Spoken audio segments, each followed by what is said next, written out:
via our social media and via different platforms. It just helps us reach um, other neighbors, and more people in our neighborhood are able to get this information who might not have been able to join tonight. And so um, that said, I just want to thank everyone who is on the call. It's great to see some neighbors. It's great to see all of our presenters represented here as well. Just to give you a quick introduction, some of the leadership that I see on the screen right now. My name is Jackie Geiselman. I am one of the co-presidents of the Ruby Hill Neighbors Association. Brandy Moe is also on the call. She is our other co-president who I know many of you have been in touch with, communicating with. And then we have Sharona Thompson on the call as well, one of our past presidents. So that's some of the leadership we have here. We're always here, happy to help communicate if you see us on social media. Also, that just joined Megan Lane, our treasurer, is in attendance too. That said, we'll continue to let neighbors join in, but a little overview of tonight. What we will go ahead and just give you an idea of what we're going to be seeing is we will have Anita from Joel Clark's Council District 7 giving a little just info on what's happening in our district. We will then go into our District 4 police officers presentation. I know we have both of our representatives on the call tonight. And then we will have Aaron from Parks and Rec doing a presentation, and then Chris, and amongst many of the other presenters on the call as well, to speak to West Denver Safe Streets. So that's kind of an idea. We'll hope to keep this to about 30 to 40 minutes, not keep everyone all evening. So with that, I will just go directly to Anita. That said, if you do have any questions, I am going to ask just for Zoom etiquette that we all stay on mute. If you have questions, please just type it in the chat box. I'll be keeping an eye, Brandy will be keeping an eye, and we can act as moderators there. If it is a really good question, we might ask you to unmute. But yeah, feel free to type those questions in the chat, and then just to keep us on time. And I think that was all I had. But yes, so we'll go ahead. Oh yes, and if you need to share for any of the presenters, if you need to share your presentation, just let me know and I can give you privilege to do that. Also, excuse my furry friend who might be walking around in the background. But Anita. Good evening. Anita Bonwills with Councilman Clark's office. I represent him on the west side of District 7, Velvert, Athmar Park, Ruby Hill, and College View. So quick update. We have our weekly meetings with Commander Fleece from District 4 regarding all the closures on South Federal Boulevard. DPD is also seeking feedback about the lane closures on Federal on the weekends. So if you have any questions, concerns, or comments, please let us know. Also, the DOTI board that votes for approving projects or anything like that, it's very similar to the Parks Board. They are now accepting applications. And I posted something on the Facebook page for Ruby Hill last week. So the City and County of Denver approved the purchase of the building at 1240 West Bayot. That is going to be the new Youth Empowerment Center. It is right across the street from the Denver Animal Shelter. And this is focusing on programming, a culture center, to serve youth and families here in West and Southwest Denver, and also including surrounding city. So we are looking for 11 youth leaders to apply. Between the ages of 14 to 21, must currently live in West Denver.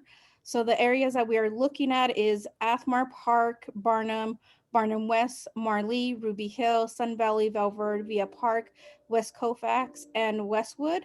This is going to be a 4-hour commitment per month and a stipend of $60. So applications are due on the 27th, and then we're going to do all the interviews online. So the first interviews will be the 4th and 5th of February, and we're going to finalize the final youth advisory board on February 10th, and then the first board meeting will be held on February 24th. They're going to be giving us some guidance on what kind of programming they would like to see at the youth center.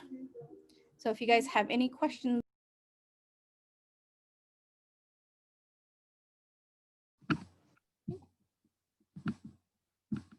It doesn't look like I'm seeing any questions come through in the chat. Rona, do you have a question?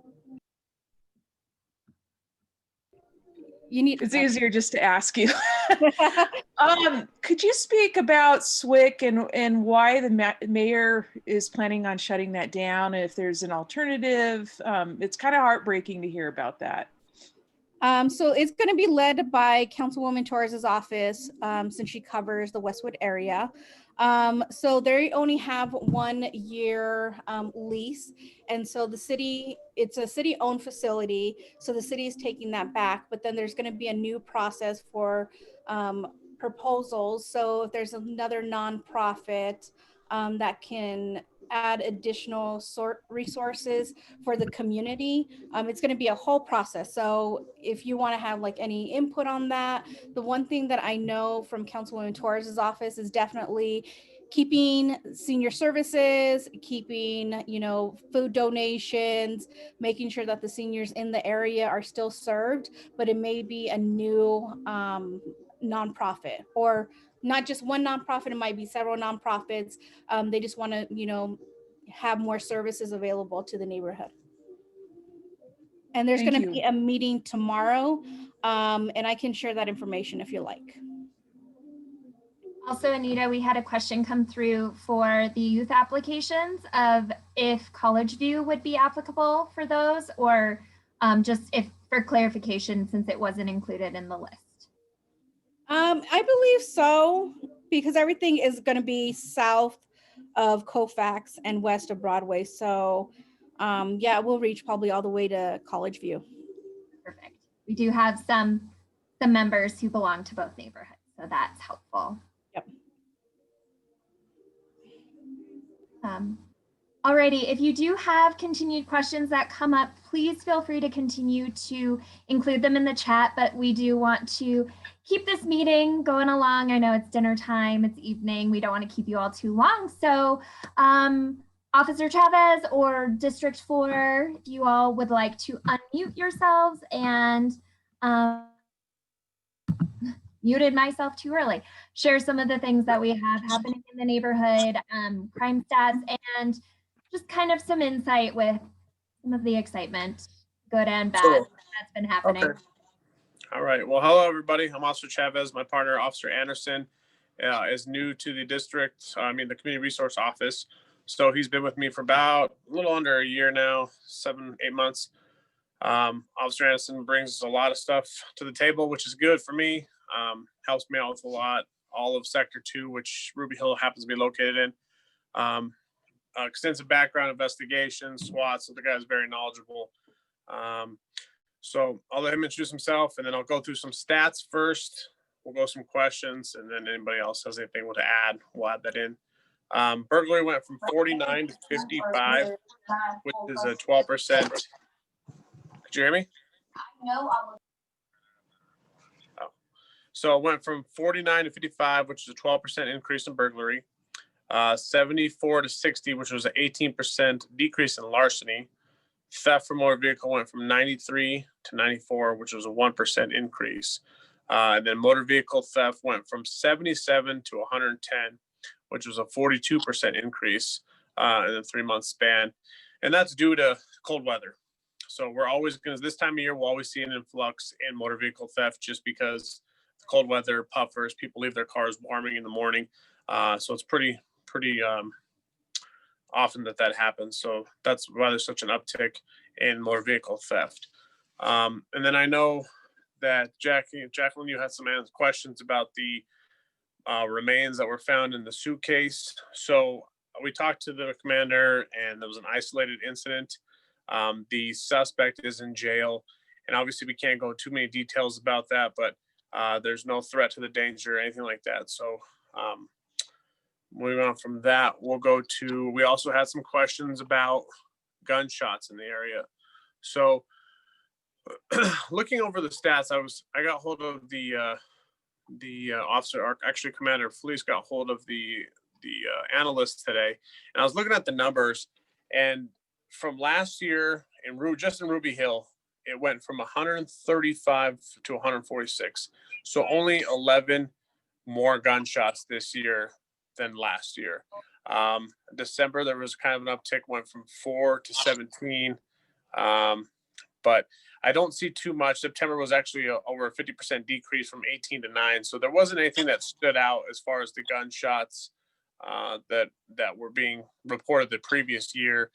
And overall, in 422's area, that's everything from Mississippi south to Dartmouth, and everything from Platte over to Federal, and everything in between. That's considered 422's area. So it went from 210 to 239. So it's about 29 more gunshots reported in 2019, from 2019 to 2020. So it wasn't much. So, and a lot of times could be fireworks, could be, we're not necessarily sure exactly what they were unless the casings were found. So there could be a lot of different things that could account for that. But again, looking at the crime stats, I don't see anything that jumps out besides motor vehicle theft, which is normal because of the puffers. Other than that, then we'll open up to questions or any concerns you guys have seen in the neighborhood that Jason and I aren't seeing, or anything you guys can fill us in. But for the most part, Ruby Hill's primarily pretty quiet. And that Ruby Hill starts from Mississippi south to, Evans, and then from Platte to Federal and everything in between. So it's kind of a little box, but there's a lot of residential areas. There's some industrial areas in your area, but it has rapidly decreased in crime because of all the new development. That's a good thing. I do appreciate you giving some numbers to those statistics. And and again, this is just being part of the leadership in the neighborhood and keeping an eye on the Facebook page. It's nice to actually have some stats that are included in that, because it does make it helpful. And another side of that too is I think people are home, and so we're a lot more aware of what is happening in our areas. But I think you hit on a really good point that maybe you could just expand on, was that those are reports. And so as far as things that do come up with like calling 311, or what do you recommend in that? So if it's in progress, always 911. If you're seeing something, observing something. So the great thing is everybody being home COVID, the positive is that we're getting a lot more great reports. We're getting a lot more detailed, what they're wearing, who they were, license plate. There's just so much more detail going into those reports because a lot more people are working from home. So they're observing more things. So that's always a good thing. I guess, the downfall is that, sometimes these reports come in and like I said, they could be fireworks or whatever they are. They're not always the that accurate. So going back to the beginning, this is 911 for emergencies, non-emergencies like stolen car, property theft, anything like that. You can go to non-emergencies 720-913-2000. And then Jason, I don't know if you want to add anything into that. I'm just looking over the stats. I don't see anything else I can add about the stats.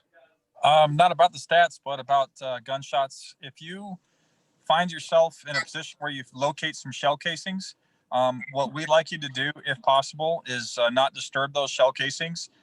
Call dispatch. It'd be like a non-emergent call, and let dispatch know that you found some shell casings, and they'll send an officer out there, and we like to photograph those shell casings in place as they were. So that way we can identify exactly where they were shot from. That helps us go through the area, maybe try to find some ring camera, some surveillance photos, stuff like that. So, and then we collect those shell casings, and then we send those off to the lab. And the lab can actually do a pretty good job of identifying possibly the firearm that those were fired from, if that firearm is later recovered in a subsequent investigation. And sometimes we can put, people who are just randomly shooting in the street, we can actually put that firearm in their hand months down the road, years down the road because of something else they got, in trouble with that weapon. So that's it's pretty good evidence that we collect. Sometimes you can get prints off them, but more importantly, we're just trying to collect the shell, where it was and how it was found. Then I'm also reading, I think from Beverly, having a problem with mini bikes and ATV racing down the street. I've called and reported many times, and it happens all day, every day. So, Beverly, where are you seeing that normally? And I'll add, Beverly, if you want to take yourself off mute to ask your questions and have a conversation, feel free to do so. You don't have to. Absolutely. It's on Louisiana. Louisiana in the north or south cross street, maybe Seneca or Louisiana and Raritan. Raritan. Okay. And all times during the day, specific like mini bike, ATV, anything, I need kind of the information so we can check it out. They are mini bikes and ATVs, and the kids that are driving them are anywhere from age 6 to probably 14. Okay. And they're racing up and down Louisiana at the deep dip that is right there at Shoshone, and they're hitting that dip as hard as they can to try to pop wheelies off of it. Okay. Jason, I can check that out for you. That would be perfect. Okay. I'll put that on our list. And I think I read another question from someone else. And Phil, please feel free to unmute yourself and ask. I think it was from Sharon. There was some gunshots noise on LaPan in Mississippi. Are there problems over there? It's a pretty busy intersection. I will say that. But again, going back to the gunshots, I didn't see anything that stuck out. But it's a lot of traffic in the Mississippi area going east and west along that corridor. So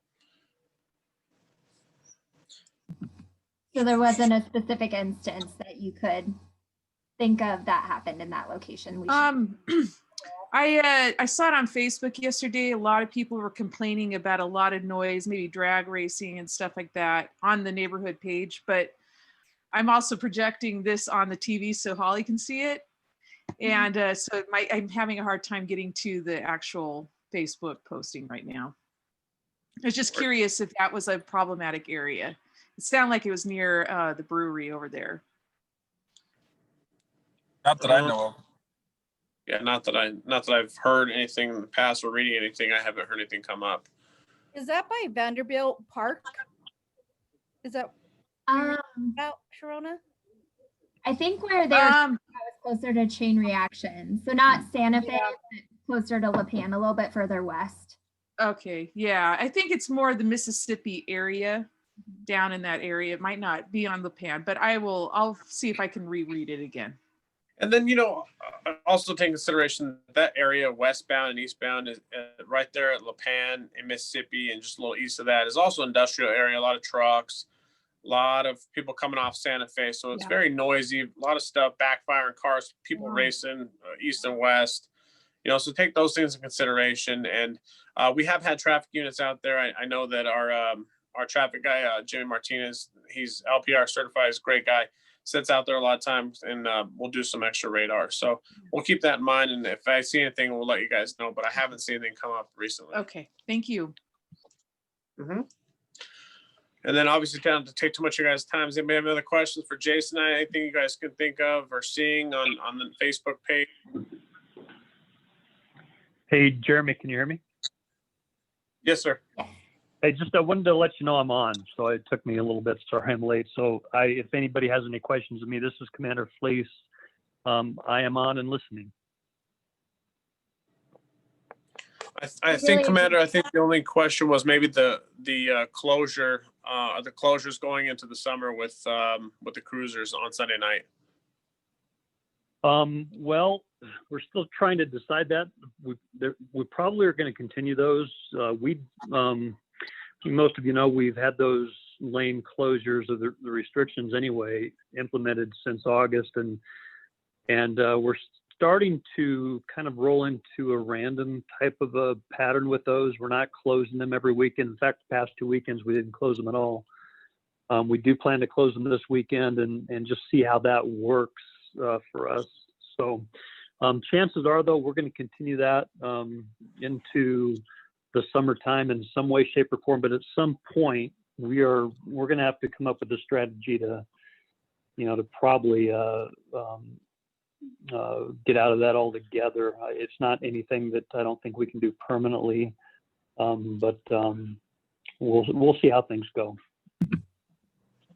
I have a follow-up question on the closures, if possible, where with the construction that's been happening and the medians that have been added, have you noticed that the areas that is complete, or at least the medians have been added, that's been helpful?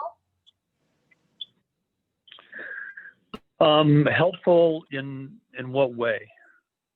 Are you asking if it's been helpful with the cruising? Cruising, drag racing, I know that there's still been some accidents and some unfortunate things still happening on Federal, but just curious, as far as the cruising, if it's helped mitigate some of the additional issues. I think the plans, the reason that, at least the biggest reason I think they put those medians in was more for pedestrian safety, to try to curb the amount of pedestrian auto accidents.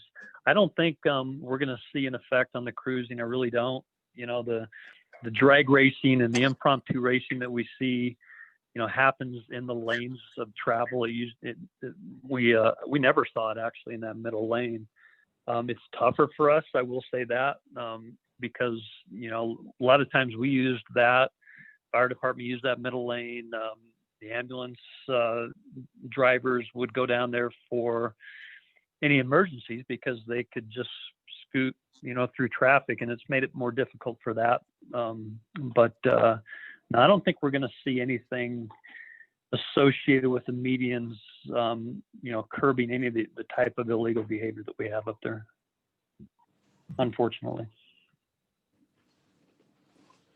Appreciate that insight for sure.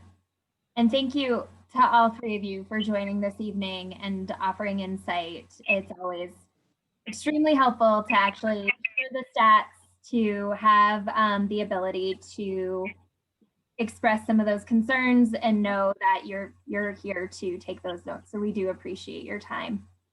Yeah, and we'll just give you our emails real quick. So if you guys have any follow-up questions, you can email us. Or if you say, hey, we're noticing, an uptick in this, or see if we can do some extra patrol over here. Jason and I don't mind answering any emails. So we'll just leave you with our emails real quick before we leave, and then we'll get out of here. So it's Jeremy, JERAMI .Chavez, CHAVEZ @denvergov.org. And that's Jason, common spelling, .Anderson @denvergov.org. So if you guys have any other questions, let us know. But thanks for letting us be a part of your meeting. Everybody have a good night. Thanks, everyone. Alrighty, moving right along. Again, as questions come up, we can always forward them on to Officer Anderson and Officer Chavez as needed. So feel free to continue to type them in the comments if they do arise. But we will continue on with Erin from our Parks and Rec here. And her and Brandy have had some really great conversations. So just excited to hear about what's going on in that department. Hi, everyone. My name is Erin Morell. I am the new Southwest Senior Ranger. So Southwest Parks covers a lot of area, but it includes Ruby Hill neighborhood as well. And I also live in this neighborhood, so it's a very close to my heart, like patrolling these parks and in this area. I really enjoy that. Let's just talk about, first of all, what I've been speaking with Brandy about recently. I think we received service calls, 311 calls from Brandy almost about a month ago before the holiday, about people driving around in Ruby Hill Park, going around the barriers, spinning their tires out, and doing a number of other things that we don't really want to see in our park. It causes damage. It's noisy. It's not good at all. So I have So our rangers during the day usually work till 8:30 p.m., which is what I do. And we try to get out there at night after dark and just sit there, watch the park every so often. But I've also asked our night operations rangers. We have a team of 4 people on that. They usually work out of downtown, but I've asked them to come to Ruby Hill every so often. And I believe they've come about once a week for the past 4 weeks to try to prevent anything like this from happening. So they haven't really found much since the first call, the first night that it was happening a lot. DPD was asked to go out that night when it was first happening. So I'm pretty sure they got the memo to not come back and do that stuff again. But we're still out there making sure that they don't continue those kinds of activities at Ruby Hill. And I just want to say, like, if you are having any issues in our parks, which includes Ruby Hill, Sanderson Gulch,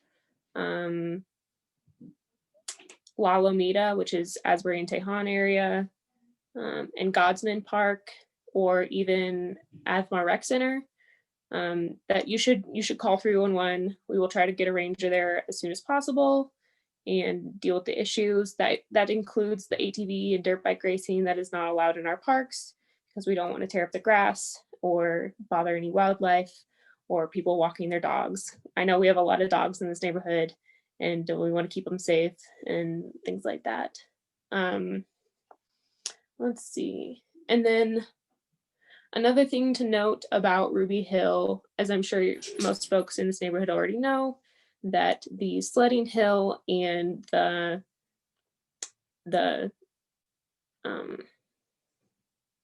what's it called? The rail yard. The snowboarding kind of jump area is not going to be happening this year due to COVID.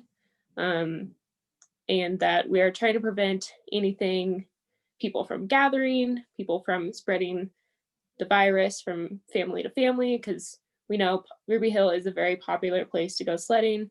And then also we have the COVID testing site at Ruby Hill at the bottom of the hill, and we don't want people sliding all the way downhill into traffic and stuff. So that's a big issue, and that's why we've had to close the sledding hill this year, which is very unfortunate. I know that's we still want to get people outside during these times, but I guess they'll just have to find another place to go sledding. I know another good place is like Barnum area off of 6th and Federal. They have some good hills over there too, if anybody asks where they should go instead.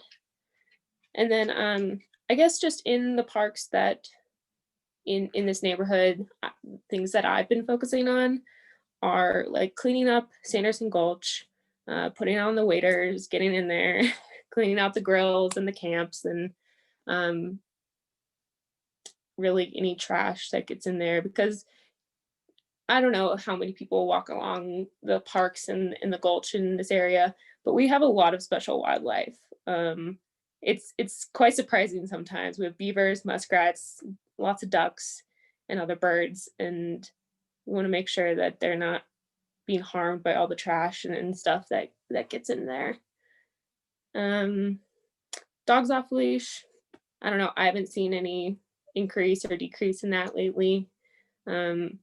We just want to make sure that dogs aren't running into the street, dogs aren't running up to other dogs that could fight with them, or other neighbors that could get knocked down or hurt as well.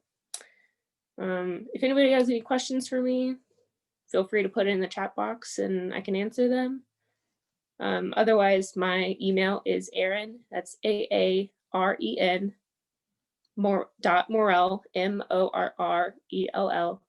@denvergov.org. Think we have a question? Just a really fun comment about the wildlife, that we do have some eagles that have been seen down along the Platte River, which is really, really cool. Yeah. And then there is a comment that did come up about Houston Lake over in Athmar, just on the other side of Mississippi. If there is a ranger that is dedicated, or if there is any patrol over there? Yeah, so I wouldn't say that there's a dedicated ranger.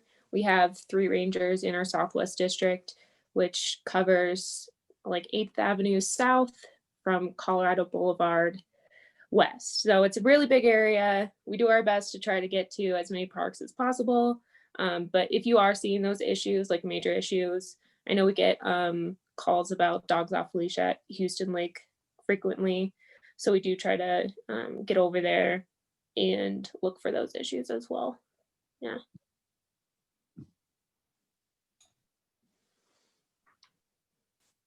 Go ahead, Brandy. Oh, unmasked large gatherings at Houston Lake. Okay. Yeah. If you are seeing that, we can address those definitely. Usually we'll just ask them to leave the park, so and go home. Mm-hmm. Is that a 311 call, or what is the best Yes. for that? Perfect. Yeah. Erin, hi. And we're really, really glad to have you. I'm so excited that you're a neighbor as well, because I mean, that's just cool, right? So I just kind of want to reiterate, because we will show this recording on our Facebook page and lots more people will be able to see it. So in terms of if folks see something at a park and they want to call the park rangers to report it, I just kind of want to reiterate that it generally the process is right that you leave a voicemail and then someone calls back. Will that continue to be the protocol? Yes. So you'll leave a message on our ranger assistance line. One of our rangers will listen to it, dispatch it out to another ranger, and the ranger will follow up with you and also go to that park and try to solve the problem in as quick as time as possible. Usually I can say we try to get to the park within 15 minutes and then call you back as soon as possible. It really just depends on where the issue is happening. But we do try to get out there as soon as possible. Like I said, we have 3 rangers in the Southwest, so we are dealing with a lot of issues. As you know, our people who are experiencing homelessness, we try to clean up a lot of those camps that happen all over our district. So there's a lot of that stuff.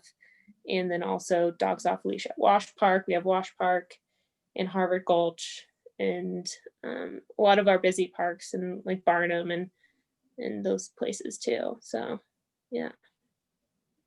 Cool. Well, thanks for speaking to that, because I know that, you know, sometimes when people call, they just, you know, maybe they're just thinking that it'll be like 911 or something and that someone will answer, but that, and I know from my own personal experience that you guys always call me back within like 15 minutes or whatever, but that is just the general protocol, is to leave a message, you guys call back, and that's how it works. So I just kind of wanted to reiterate that. Yeah. And then like, if you're just seeing general problems and don't have like an issue right then and there, feel free to just email me and I will let our rangers know about those issues. We did have one last question come in from Graydon about, do you have any insight on when Athmar Park Rec Center will open, or if you are not the go-to, who we can reach out about that? And then, yeah, so that was the final question. So rec centers aren't really my expertise, and like all the COVID openings and closures and those kinds of things. I do know that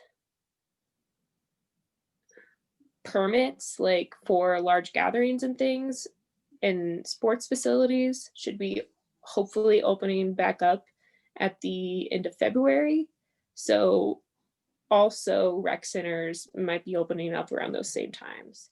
You know, with indoor spaces, it might be a little bit later, but all of our first responders around the city are getting their vaccines, which should trickle on down to other older populations and the general public too. So yeah, and I do know a few of our rec centers are open for afternoon meal times for kids. but I know Atmar is not one of those. Appreciate your insight on that. Well, thank you so much again for your time. And again, just to be a neighbor. And it's nice to have a lot of those things reinforced and good to know as someone who walks the Sanderson Gulch every single day. It's really nice to hear that there's a team out here because it is a beautiful spot and fun wildlife. But yeah, well, thank you again so much for your time. It's great. Yeah, of course. And actually one more thing, considering the suitcase incident at 1700 South Java, which was on Sanderson Gulch, just on the other side of Federal. If people do see anything suspicious in the parks, criminally or just kind of odd, feel free to call non-emergent DPD or the Rangers. If the Rangers don't feel comfortable with it, we will obviously get DPD out there to deal with it. But anything that's happening in our parks that looks suspicious or just not right, feel free to call us as well. Thank you. Yes, I've always had really great response time if there's ever been illegal dumping just of trash varieties. It's always been such a quick response. So that has been very helpful. And that's also the Pocket Gov is another great way that's handy. So thank you. All right. I know we are running over a little bit, but we still have one last really, really awesome presentation. I'm really excited to hear about a project that we have coming up that there's some opportunities, some things to discuss. So the West Denver Safer Streets, I know we have a group on the call that might be able to help with a bunch with some of the questions that come up, but I believe, Chris, you should be able to share. If not, let me know and I can just give you full host privileges and see if that works. But okay, yeah, I'll give that a shot in just a sec.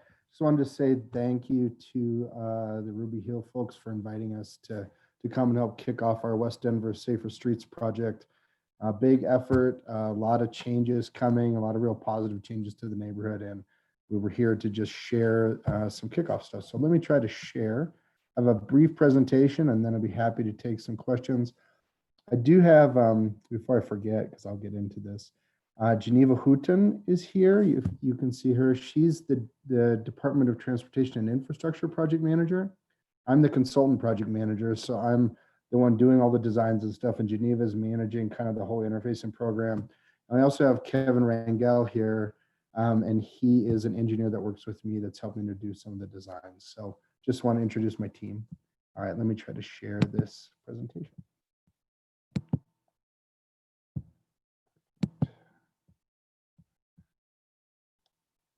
Okay, let me.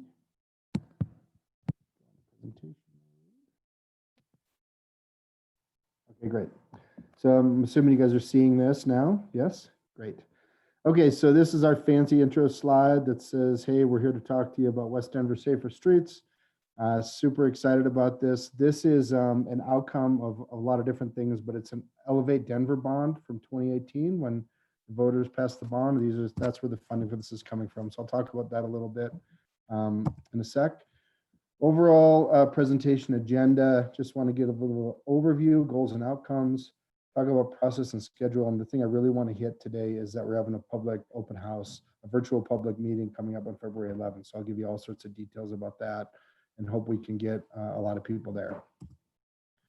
So just some background. I know not everybody is as familiar with this as we are. So this, what we're entering into right now is an outcome of a process that's been going on since 2011, when Denver Moves Bikes was created. And then that moved into an enhanced version of that in 2015 and was confirmed in the Blueprint Denver 2019 document. So a lot of planning has gone into this and a lot of thinking about how the network should come together and try to improve mobility. And then I was wrong, it's 2017 is when Denver voters approved the Elevate Denver bond program. And that allocated funding specifically for high comfort, like safe bike projects citywide. Some of that money is being allocated to West Denver, which is great. And where we are now is we're in this project where we're doing West Denver Safer Streets. So we're confirming the planning, doing concept designs, and designing, implementing, building. So I'll get into that a little bit. Basic project overview. So on the right side of this, you'll see a map, and I don't know how everybody's little video screen is showing up when I'm presenting, but it might be covering it. You can move that around, I think, by grabbing the top. So that's a map of this West Denver area. The colored lines that are highlighted, like more bold, are projects that are included in this West Denver Safer Streets. And the blue box is kind of highlighting the Ruby Hill interface, direct interface with those projects. So there's a lot going on. There are 7 corridors we're looking at, all the way from the north side of Denver up by Sloan's Lake Park, all the way down to Bates Avenue in the very southwest. Lipan Street is an important north-south corridor for us, connects right to that northern entrance to Ruby Hill Park, and connects this whole neighborhood up. So that we think is probably primarily of interest to this group, but happy to answer questions about any of them. So overall goals of the program. So I wanted to highlight, what are we trying to achieve here and why are we doing this? So besides the fact that voters said, hey, we want you to do this, we approve this money, get it done. We're also trying to match up with other goals that the city has set. So increasing combined walk and bike mode share, our 2030 goal is to get that to 15%. We want 100% of households within a quarter mile of a high comfort bikeway. That means a safe facility. It's a little different than what you're used to seeing. It's a very high level of design, safe facility. That's by 2030. By 2023, the mayor has set a goal of 125 miles of bikeways implemented over 5 years from 19 to 23. So that's a pretty aggressive goal. We're really trying to do our best to help meet that and make sure that happens. And then a really important thing is to reduce traffic-related deaths and serious injuries. So a lot of the things we're doing are designed to make safer streets, which is why we've kind of branded this West Denver Safer Streets. We think that's important. Schedule. So I want to give you kind of a high-level milestone look at where we are and where we're headed.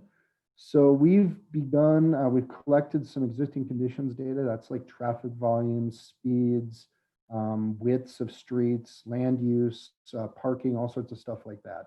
So that gives us a base to kind of build off of. We are going to be kicking off with the public on February 11th with our first virtual open house. So that's like our first time to talk about this kind of what the project's about, what the process is, talk about what findings we're seeing from the existing conditions information, and where we're going to head with that. In between, kind of after that meeting, we'll advance our concepts. And open house number 2, which will be in March or April, is really the point where we want to get into details with the community about, hey, here's what this street's going to look like. Here's how it's going to be laid out. Here's some challenging areas that maybe we need to talk about, those kind of things. And then we'll move into another one at 60% design in the summer and fall. And these are supposed to be installed, construction installed 2022, 2023. So it seems like a long ways away, but I've been sitting in my house for how many months now, and that went pretty fast. So it'll be here before you know it. Okay, so this is the main thing I really want everybody to take away from this meeting, is that we have this virtual open house coming up. It's going to be on Zoom, so it's the same platform as we're using tonight, so everybody should be familiar with it. It's from 5:30 to 7. We plan to introduce corridors and have a discussion about what we're seeing and what maybe the neighbors are seeing in the community. It'll be in English and Spanish, and there's a couple things I wanted people here to be aware of. I don't know if anybody here lives on Lipan, but part of our outreach effort, we've done, we're doing email outreach to our listserv. We are putting on the corridors themselves, we'll be putting yard signs in to make people aware that the project's going on, try to get people up to speed. We're mailing postcards to every address that's directly adjacent to the corridors I showed in those maps. We're going to be flyering directly businesses that are along a lot of those corridors. And then we have website presence and everything. So we're really trying to get the word out. I wanted to explain this. So if you look, I'll use my cursor right here, this bit.ly. So this is a term, backbones is a term that Dottie was using, the Department of Transportation Infrastructure, for these projects for a lot of times. And so we set up a bit.ly on that. Now we're West Denver Safer Streets, but our bit.ly is still Denver Moves Backbones. So that's a short web address to get to the project website. One thing about the bit.lys to note is that the capitalization matters, right? So the capital D, capital M, capital B, we'll want to make sure that happens. If you'd like to have a yard sign to help increase awareness of the project, you can email Julia. She works with me at my company at ovllc.com. She's handling all that. So that's kind of the big takeaways. It'll be in English and Spanish. Really looking for, I don't know, we might get, I hope, a couple hundred people. When we did some meetings in the northwest part of town, we got 200-300 people at each of these, so that'd be great. Last thing I want to leave you with, and then I'll take questions or maybe go back and reemphasize any points you guys would like. So go ahead and visit the project website. Like I said, it's bit.ly/Denver Moves Backbones. If you wish to be on our email list and you're not, just send an email to bikes@denvergov.org and just say, hey, I'm interested in whatever corridor it is, or just the West Denver Safer Streets in general. And then we can make sure that you're on our email list and we can stay in touch. And we have a project hotline as well. So 720-865-WEST. Call there, you can leave a voicemail. We respond to those within a few days usually. It's not like the 311 stuff we were just talking about with Aaron at Parks, but yeah, we'll definitely get back to you about that. So I'm gonna stop sharing my screen so we can see each other a little better, and I'm happy to follow up with any questions you might have. And if I missed anything, Geneva, jump in, feel free. Yes, and Geneva did share some links to the websites in the chat as well. There was a really great question posted, but Megan, I think it might be beneficial if you want to just unmute yourself and just to make sure you do it justice. Okay, I'm just curious if you guys are coordinating with Parks at all in this effort. So it might be helpful if you pull your map back up. I'm trying to remember it off the top of my head, but it looked like some of the multimodal work you guys are doing is extending like La Pan down to Florida. And so one of my thoughts is like, are you guys coordinating with Parks to add that multimodal infrastructure into the park itself? And the reason why I ask is the residents in this neighborhood have been asking for, protected bike and pedestrian infrastructure in the park to actually connect Levitt to the sidewalks for years, to no avail. And frankly, when the, venue plans were originally published, it was meant to be a venue that people could safely and accessibly like walk to and or bike to, or kind of however you get there.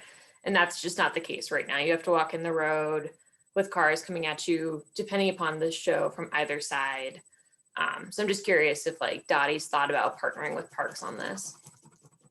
Yeah, that's great. I'll let Geneva jump in a sec. So I do want to say that we have an internal working group called the Project Management Team, and Denver Parks planners are on that team and keeping us in the loop of all the projects they have that are going on in the area. So there's a lot of parks improvements projects that are planned for the near future that we're trying to connect with and coordinate with.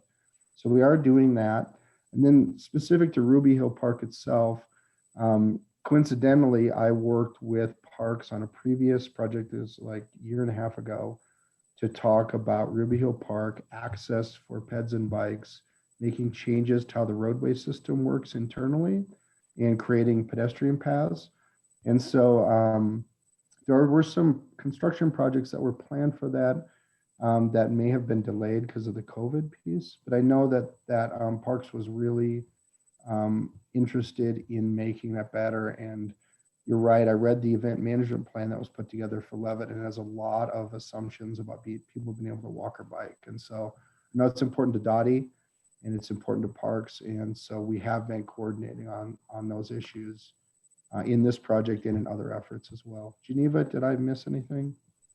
No, I think you covered it. Maybe the only thing I would add is that there are so many different projects going on in the city, and particularly with Elevate Denver funding, there was this emphasis of making sure that we have better sidewalks in our parks. Like a lot of the time we might have a trail, but we don't have a sidewalk adjacent to the street, which isn't that helpful.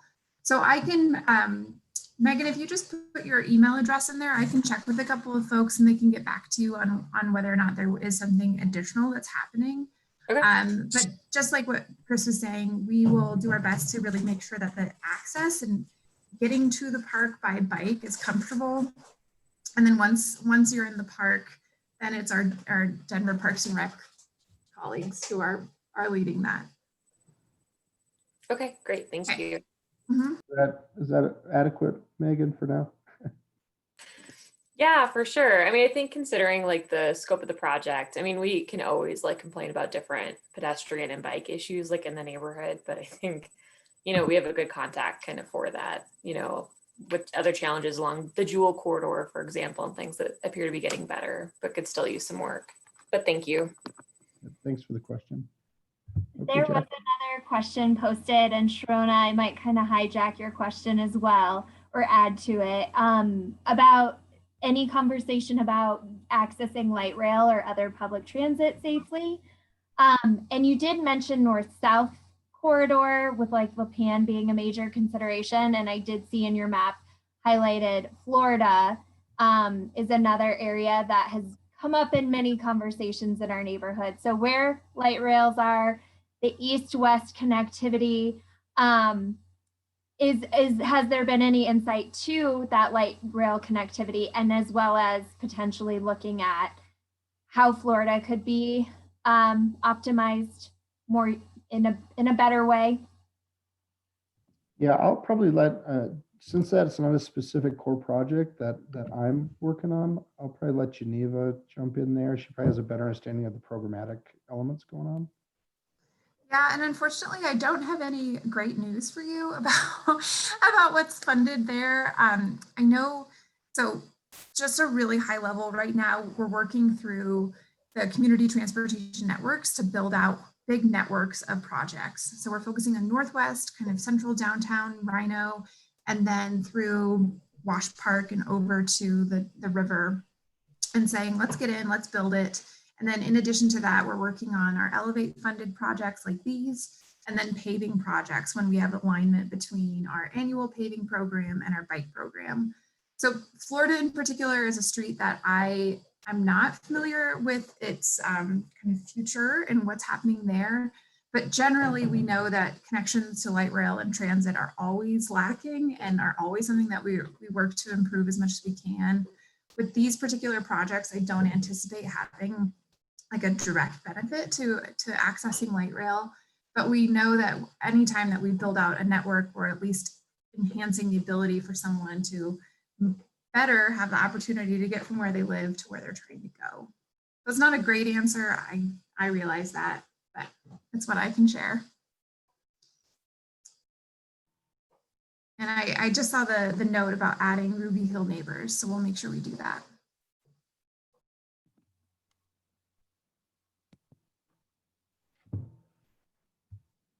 Okay, are there any other questions or comments?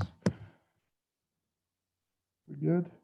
So I want to leave you with, so I really like your neighborhood. I go to Ruby Hill Park quite a bit, and I'll ride from downtown and I'll ride the little mountain bike loop for exercise for fun. But anyway, I want to say we really would love to see you at our public meeting.